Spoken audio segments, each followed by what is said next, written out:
to summarize, I would say that today there is no doubt there is a global warming. So we have to transform our energy production today based at 80% on fossil fuels.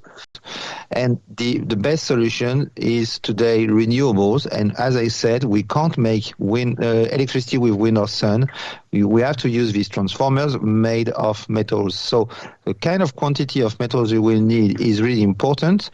And so that means that we'll have to raise the mining production quickly. And the only way to raise the mining production quickly is to see the price of metals going higher quickly. Die Geldmeisterin.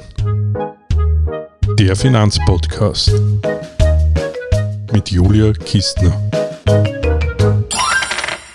Und mit Metalle-Spezialisten Benjamin Louvet, Fondsmanager des OFI Financial Investment Energy Strategic Metals Fonds. OFI Asset Management ist eine der größten französischen Vermögensverwaltungsgesellschaften.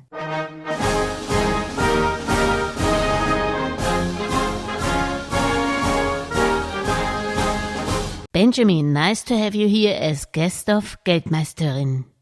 It's a pleasure.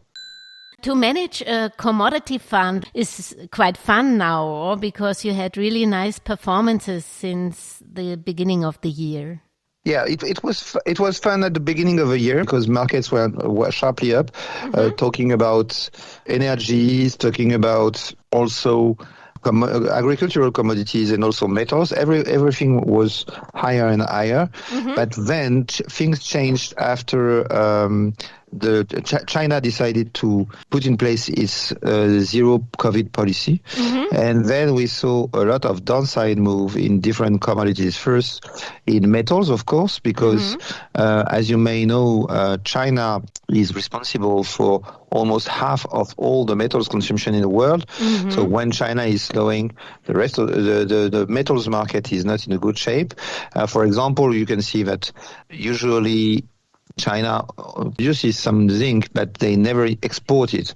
And this time they were zinc exporters, which helped the rest of the world, but shows clearly that there is a big slowdown in China. And then you also had a little slowdown in energies market, especially because some people start price a recession, and also because of the China zero COVID policy, because it reduces the need of oil for these countries. So the size of the downside move is not exactly the same, because we are really highly constrained on the energy market right now. And then, of course, we saw also the agricultural market going down, because a lot of people start thinking that probably recession will have an impact on the consumption, especially for biofuels or things like that. So all the commodities went sharply down. For example, in the metals market, we saw the market going down by 20 to 30%.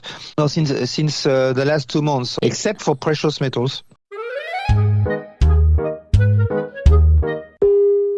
What was most under pressure? The most under pressure was clearly industrial metals, because you have the combined effect of some people starting to price a recession, or at least a slowdown in the growth, in the world growth. And at the same time, you also had the impact of the zero COVID policy from China. You have to know that up to 25% of the Chinese economy was closed, and so that pushed the demand for metals down, and so the price went sharply down. So probably we can say that industrial metals was the least well-oriented. Precious metals did quite well in that time, especially gold, because gold was hardly hit by the Federal Reserve decision to raise interest rates, because as gold has no yield, when other assets with a yield see the yield going up, the attractiveness of gold is slowing. And so we saw less and less demand for gold because of this. And so the price of gold went down. But when you look at the correlation between gold and real interest rates, the price of gold should have been far lower than where it is right now, in a kind of 1,650 and 1,700. It resisted because gold is also considered as a safe haven, and so as we saw the war in Ukraine, there was a premium for gold because of this safe haven status. So the gold price ended around 1,850 right now, which is not that bad if you consider the relationship that there is between gold and real interest rates on the longer term. So you don't think there will be a further correction to get it on the level of the interest rates? No, I don't think so. I think that the adjustment will be in the other way. I think that real interest rates will go down.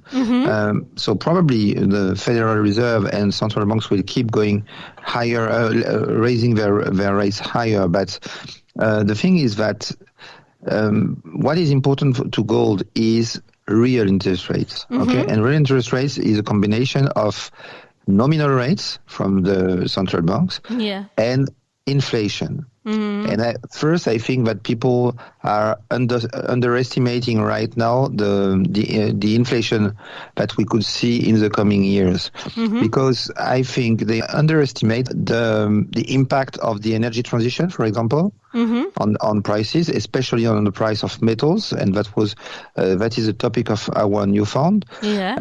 And also because I think that energies, fossil fuels, will stay really high in the coming years, because in fact we put in place everything in order to push energy prices higher. What I mean is that we decided to enter into an energy transition, but the first thing we did is to constrain the production of fossil fuels. And at the same time, we didn't reduce our consumption. And so this year, we should see a new record consumption of fossil fuels, especially oil, around 102 million barrels a day for the fourth quarter of this year.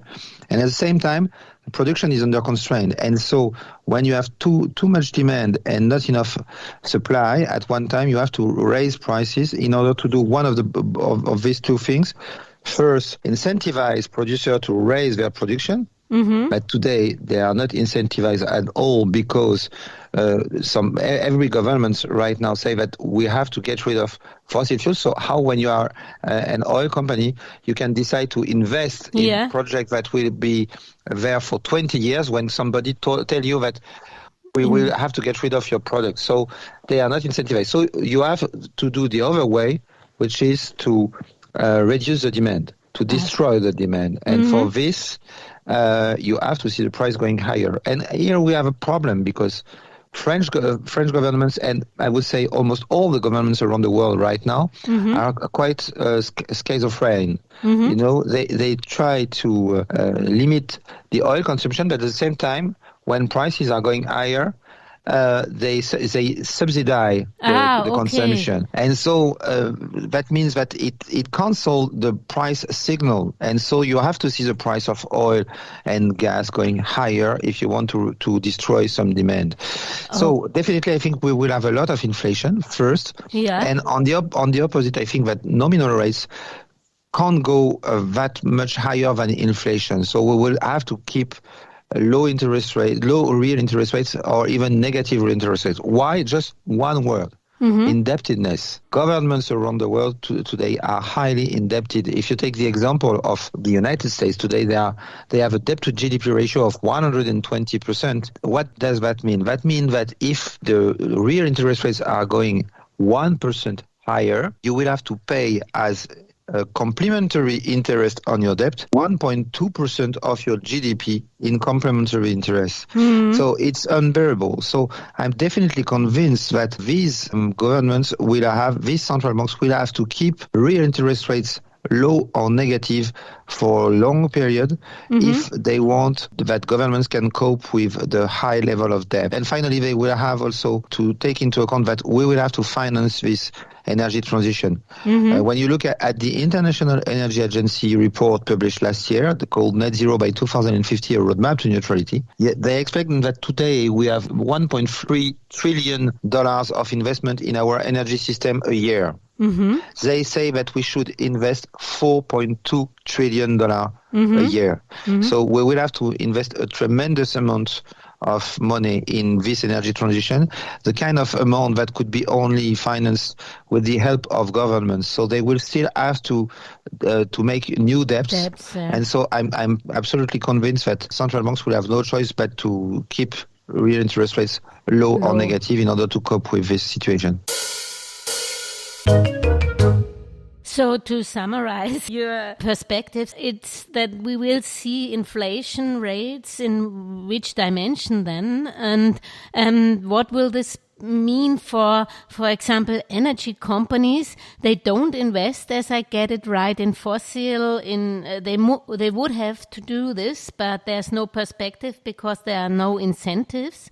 Exactly. And so they make a hell of a lot of money right now, or because they get higher prices and they don't invest. So this would be nice investments then to be. I wouldn't say that they don't invest. Yeah. They invest in other projects, and especially in renewables. You have a lot, especially in Europe, you have a lot of oil producers that are transforming them right now in order to become a giant operator in the renewables, because they understood that their business model is over and they have to switch to another investment model based on renewables. But so you think the main problem for investors and also private investors will be the inflation for longer terms, and which rates do you think of, like in the 70s? Or I don't think we will see for a long time the kind of inflation we saw in the 70s. But today people think that the inflation will finally get back to 2% or 2.5% in 2 or 3 years from now. I'm not that sure. I think that the inflation will probably be more in a range between 3.5% and 4.5%, especially again because of the oil and fossil fuel prices. To give you an idea of what I'm talking about, Patrick Pouyanné, the head of Total Energie, the French giant oil company, said in an intern note for his company at the beginning of this year, he said that in 2025, the oil market will be unbalanced in a range of 10 million barrels a day. Today we consume 100 million barrels a day. So that means that we will have to find a way to destroy 10% of the consumption. That means that the price will have to go sharply higher. And you have to understand that when he say that, it doesn't mean that we will wake up the 1st of January 2025 with an imbalance of 10 million barrels a day. That means that probably in 2024 we will have an imbalance of probably 5 to 7 million barrels a day, and that probably in 2023, so next year, we should see an imbalance of 3 to 5 million barrels a day. So the problem is here. And he is here to stay in the next 3 to 5 years at least. So I think that it will push the inflation level higher than what the market is pricing right now. But on the other hand, all these, especially in the EU, they start to forbid fossil fuel for cars, and they change in 2035. Okay, so this transformation will be the problem. 12 years from now. Okay, so this doesn't match. So what can I do? Is gold or silver a good protection against inflation, or what would be the best way? Because inflation-linked bonds are already very expensive. I think this won't be the solution. What is your solution to protect against inflation? I think that gold and silver are really good options for this. In fact, they are not really a good protection against inflation. Okay, they are a good protection against low real interest rates. So you can just look at inflation. You have to look at both inflation and rates. Here, my conviction is that rates will have to stay low. Okay, because central banks have, because of the debt, the obligation to keep real interest rates close to zero in order for governments to be able to bear the debt burden. Okay, and at the same time you will have some inflation. So they will be able to raise nominal rates, but you will have inflation, and so we should see real interest rates staying in a range from 0 to -1%. Today they are positive in a range around 0.60 to 0.70 basis points. So that means that the price of the real interest rate level could go down by 1.5%. You have to know that on an historic basis, when you look at the correlation between gold and real interest rates, it is a negative correlation. And this negative correlation is making gold being as an asset with a duration of 27. So that means that 1% move in real interest rates means that gold could move in the other way by 27%. So here I think that the price of gold has the potential to go sharply higher in a range between $2,100 and $2,300 an ounce between now and next year. So precious metals are a protection against the interest rates I got now. But what we haven't discussed right now is the new economic world, the new blocks which could be in the future, and what will this mean for the prices of commodities? It's really hard to say, but because in the middle of this, you have some countries that could make the difference, especially China.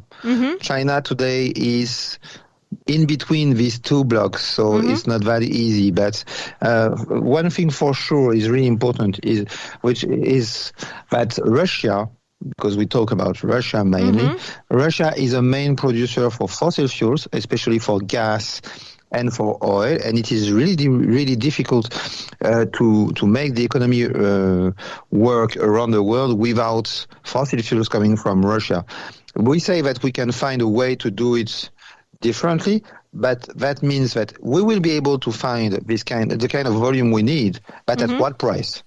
And here again, should we have to do without Russia, that probably means that fossil fuels prices will be even higher than what I thought and what I said before. Okay, so definitely there is a big impact here on fossil fuels, but there will be also a big impact on metals because Russia is a main producer of some really important metals, palladium, which is really critical for the car industry, and Russia is producing almost half of all the palladium in the world. Aluminium, nickel, and we also have a problem because Russia is also a big producer for grains, cereals, and oil seeds. So definitely this situation will put our world in an endangered situation, and we probably will see more volatility because of this situation. And to get to a very concrete thing, the G7, they wanted to restrict imports from gold in Russia. They didn't do this then. Why didn't they do this? And you said this wouldn't have changed anything. Could you explain this? Yeah, I think they decided not to do this because it was more a symbolic decision than a real powerful decision. Because when you look in the fact how it works, Russia exports almost all its gold, 90% of its gold, only to one destination, London, where you have a biggest cash gold market called the LBMA, so London Bullion Metal Association. And they used to sell almost all the gold here. And at the beginning of the war in Ukraine, the LBMA canceled the agreement for the 6 refineries that are working in Russia. And so in the facts, there is no more gold getting out of Russia to London. And so it will have only be symbolic if they have decided to suspend exports. So to get back to commodities in general, as I said at the beginning of this year, there was a great performance. But on the long run, if you compare it with in 20 years horizon, you see shares performing better if I take the S&P 500, for example. Compared to what? Then commodities over. Yeah, then commodities. But if you look, for example, when you compare to gold, for example, gold has almost the same or even better performance on a 20-year basis than what you can see on some equities, especially S&P 500. So just to mention, why should I invest in commodities, and is it just a satellite investment, or how do you see that? I think it's definitely a satellite investment. It's not a core of a portfolio investment, but I would say it can give you two really good assets for your portfolio. First, should there be some inflation in the future because of a lack of commodities, you will pay all you buy in your real life at a more expensive price. Okay, but at the same time, if you have commodities in your portfolio, it will be a natural hedge because you will pay more for commodities in your real life, but your investment will appreciate. Okay. So it could be first a good hedge for this. And secondly, I think that we are on the edge of seeing a completely new world in the commodities, especially in the metal sector, because of the energy transition that will, in fact, transform our dependency to fossil fuels into a dependency to metals, because people have to understand that you can't make electricity with wind or sun. You have to use a transformer that will convert the energy of wind or sun into an electricity. And that means these transformers are made of metals mainly. So that means that the quantity of metals that we will need in the future will be absolutely tremendous. And the International Monetary Fund made a study on this and say that the price of nickel, for example, could be several 100% higher in 2030. So in 8 years from now, you can see the kind of performance we are talking about. So I definitely think that there is a high potential in terms of performance. Now I come to your fund, the Financial Investment Energy Strategic Metals Fund. Strategic metals, yeah. And there I see nickel and copper is weighted most. Yeah, you have 14%. Is this the reason why you have it weighted so high? Because you think this is for the transformation in energy sector? Exactly. Yeah, of course. Just to give you an example about nickel. Okay. Today in the world, we produce 2 million tons of nickel a year. 2 million tons. But I have to be more specific. In fact, we produce 1 million tons of high-grade nickel, pure at 99.8%, called Class 1 nickel, and 1 million ton of Class 2 nickel, less pure. Okay, to make electric vehicles, you need nickel to make batteries. Okay, and you need Class 1 nickel. Today, we produce 1 million ton of Class 1 nickel. According to the European Commission, in 2040, for the electric mobility alone, for electric vehicle batteries, we will need 2.6 million tons of Class 1 nickel a year. So that means that we will have to at least triple our nickel production.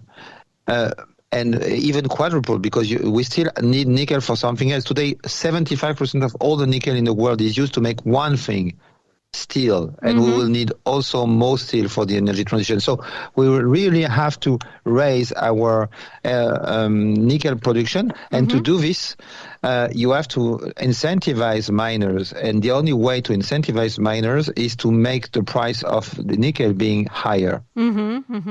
And as we need 5 to 7 years to create a new mine, we have to see the price of these metals going higher quite quickly. So, and the same goes with aluminum and platinum, I guess. And aluminum is used to enlighten vehicles in the energy transition. Is also used to make all the solar panels. You need a lot of aluminum. When you look at platinum is absolutely critical for the clean hydrogen technology to produce clean hydrogen and also to consume clean hydrogen. So definitely all these metals are absolutely critical for the energy transition. And why do you have more silver than gold in your portfolio? It's quite obvious, in fact. Yeah, in fact, the thing is that silver is absolutely critical for the energy transition. You need it to make solar panels because silver has a chemical property which is really important. It is the best conducive metal for electricity in the world. Okay, and so for this it is used in solar panels and also in electric vehicle battery pack. And to give you an idea, these low carbon technologies represented almost nothing 10 years ago in the silver demand. In 2020, they both represent as a whole, between 16 and 18% of the worldwide silver demand. So there is a lot of demand for this. And regarding gold today is not that much used in low carbon technologies. It is a little bit used in research and development for next generation of solar panels, for example, and also for passive air conditioning. I won't elaborate on this. It's a little bit complicated, but we decided nevertheless to have a little bit of gold in the portfolio because it is used in research and development, and also because gold is a good hedge against inflation. And as you may understand, we think that there will be some inflation because of this energy transition. And what's also interesting, you don't have cobalt and lithium in your portfolio because That's right. It's not liquid. This is also a problem of this seldom earth and so on, that you can't trade them, or what? Yeah. Today, in fact, there is a future contract on lithium and cobalt traded on the LME, London Metal Exchange in London. But these two markets are not liquid at all. So we didn't want to take too much risk for our investors. And to be honest, I think that lithium for the next 2 years should be probably not that good an investment, because I think that miners were quite quicker to develop mines in the lithium sector than the car industry was to develop electric vehicles. So maybe I think we could have enough lithium for the next 2 years. Cobalt is different. Cobalt is really interesting right now. But the thing is that, as you mentioned, these contracts are not liquid. So today we don't have it in the portfolio, but we have an investment committee. And so we will be able in the future, should they become more liquid, to integrate these two metals in the portfolio. Okay. I think we got everything right now. Maybe you could summarize again why I should invest in your fund, or in general in strategic metals. Yeah. To summarize, I would say that today there is no doubt there is a global warming. So we have to transform our energy production today based at 80% on fossil fuels that are, emit some CO2 and develop the global warming. So we have to do this in the next 30 years. It's really short. And the best solution is today renewables. And as I said, we can't make electricity with wind or sun. We have to use these transformers made of metals. So the kind of quantity of metals we will need is really important. And so that means that we'll have to raise the mining production quickly. And the only way to raise the mining production quickly is to see the price of metals going higher quickly. And so we think that in the next 3 to 5 years, we should see the price of these metals going sharply higher. After this, the good news is that in 10 to 15 years from now, we will be able to start using recycling metals. And so we will be in a better situation. But for the next 10 to 15 years, I think that metals is really a place to be in terms of investment. But any investor should consider that metals, of course, are quite volatile, and that this is just a satellite investment, or? Yeah, definitely. I think that you should not allocate more than, I would say, 10% as a whole to commodities products, saying that you should also have probably a part of this being precious metals as a kind of safe haven, and the rest being more aggressive, being probably on base metals, industrial metals, or metals critical for the transition. So I think you can have both of this, but not more than 10%, depending on your financial situation, but I think it should be somewhere between 5 and 10%, not more than this. Thank you, Benjamin, for this quite interesting conversation. I wish you that all your perspectives come true, and we will talk in 10 years again and see what came through of it. Okay, so see you in 10 years. Thank you, Julia, for the time you spent this morning. Thank you. Bye-bye.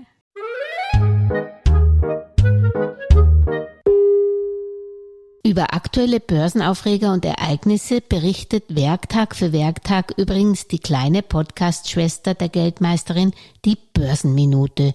Überall, wo es Podcasts gibt, auf YouTube, Facebook, LinkedIn, Xing und auch auf www.geldmeisterin.com.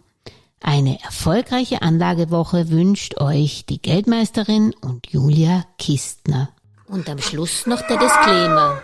An dieser Stelle wie immer der wichtige Hinweis, dass die Inhalte dieses Podcasts, der Videos und der Webseite geldmeisterin.com ausschließlich der allgemeinen Information dienen und die ganz persönliche Meinung der Geldmeisterin und von Julia sind. Es handelt sich keinesfalls um Investmentempfehlungen, Rechts- oder Anlageberatungen. Das Gesagte, Geschriebene und Dargestellte kann und soll auch nicht das persönliche Gespräch mit deiner Finanzberaterin ersetzen. Auch sind weder die Geldmeisterin noch Julia Kistner informiert darüber, wie es mit deiner Vermögenssituation ausschaut, deinen Bedürfnissen, familiären Umständen, deinem Finanzwissen, die Risikoneigung oder deinen Anlagehorizont. Anlegen erfolgt daher auf eigene Gefahr. Die Geldmeisterin und Julia Kistner haften nicht für Anlageentscheidungen, die aufgrund ihrer Medienbeiträge getroffen werden. Kurzum, für die Geldmeisterin und Julia Kistner war es immer ein Vergnügen, dich bei deinem Vermögensaufbau zu inspirieren. Auf deinen eigenen, persönlich richtigen Geldesel musst du schon selbst setzen. Viel Erfolg!